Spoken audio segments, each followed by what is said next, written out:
Hey, good afternoon, everyone. Trackman44 here. Hey, I'm the world's worst at staying current with all my videos. Consequently, a lot of my videos get filmed, put in the file, and I just never seem to find the time to go back and edit them, and put them up. So what I'm telling you is the video today is one that I filmed a little bit ago, but it's still a needed repair on one of the tractors, and it's a compilation of 3 or 4 different videos all rolled into one. So I hope you enjoy that. Everybody suffers a failure every now and then, never a defeat, hopefully, but occasionally a failure.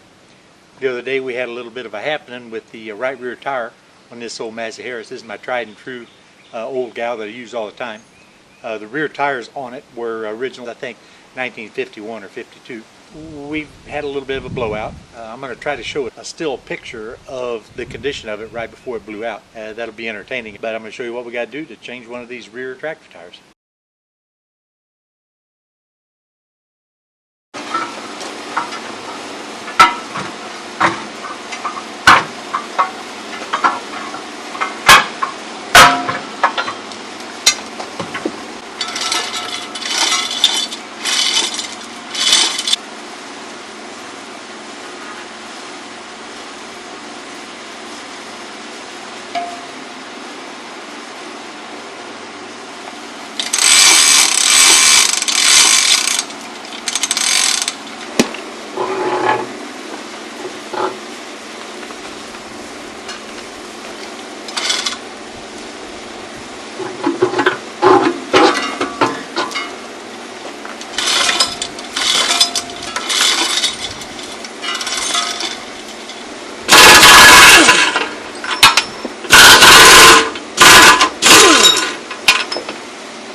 You can take this wheel off, you got to support that tractor by the axle. So I'm going to move another hoist over and get me a support on that axle.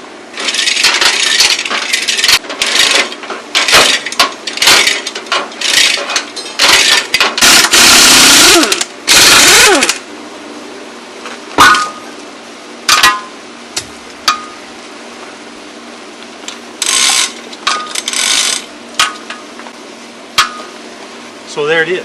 The fun part's over. Now the work begins, breaking this thing down, getting it off the rim, cleaning up the rim, and going back to something different.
Well, you can see typically what happens to these tractors for 68 years have calcium in them. I wanted to make some repairs. The bad thing about this is when you start touching a welder to this rusted and pitted and thin metal, you'll go to blowing more holes through it. So I'm going to have to weld me a patch in there.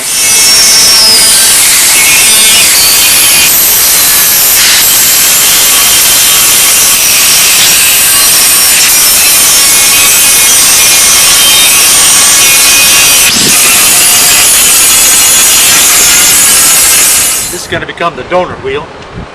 Not much good left. This is what I need right here.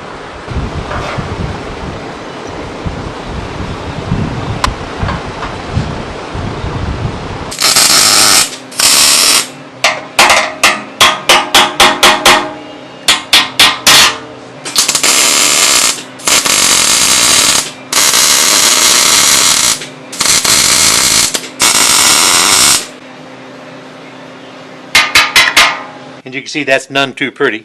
You have to stop and think. This thing's been leaking calcium chloride for a number of years, and that rotted that out, and it's slowly separating all this material here, and there's barnacles of rust just forming up. So what I'm welding into is about half the thickness of the metal that it should be. So whenever you're welding, it has a tendency to melt right out and blow right out. So don't be concerned. This is nothing of what it's going to look like by the time we put the tube inside it. Now we've got to go to the other side and weld the other side. We still have to clean both sides up tremendously. You would have to think if it's an aerospace product, it's got to be a pretty good product, so there's no reason to waste it, and it'll live inside this rim for years to come. What I remembered of having a new old stock 38-inch rear tractor tire. Here's your tag right here, still on it. It's new old stock. I picked that up at a farm auction a while back. There's your tag right here. Sidewalls does have some weather cracking, but that's neither here nor there. Putting a brand new tube in it. It should hold up, should do fine for light duty use, like I do with them around here.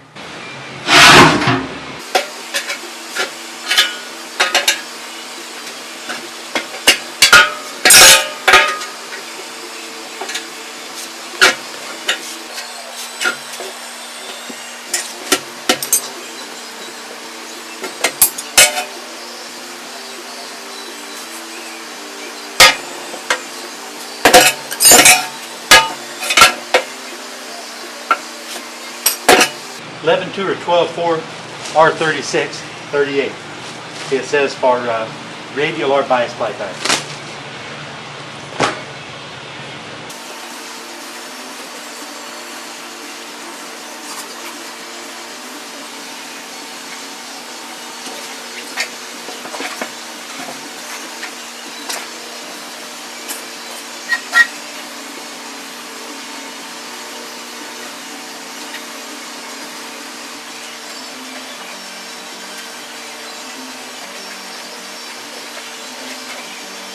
Now we got to fight the stem out of the hole.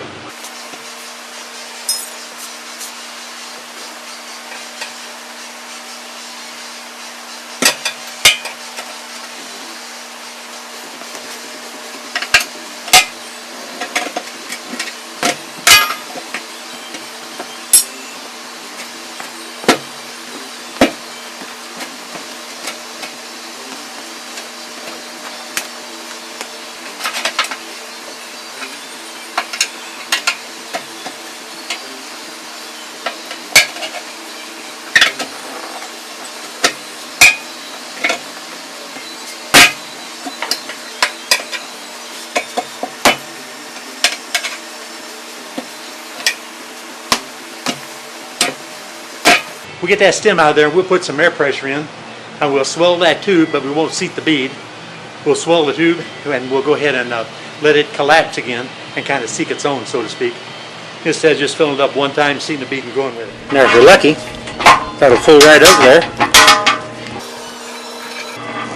and stay there long enough. What I do is drop that ring on and then catch it again, because if that drops down in there, you got to break the tire off the bead again to fetch it out.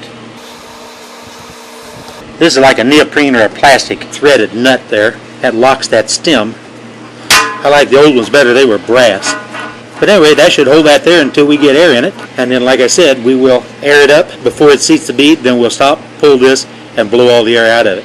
Now for y'all that don't know or aren't familiar, you back this fitting off right here, then there's another fitting that you screw onto this that has a release on it, and you use a pump and pump your glycol solution, your propylene glycol, your beet juice, or in the old days the calcium filth, and it would purge the air at the same time that the pump is pumping in.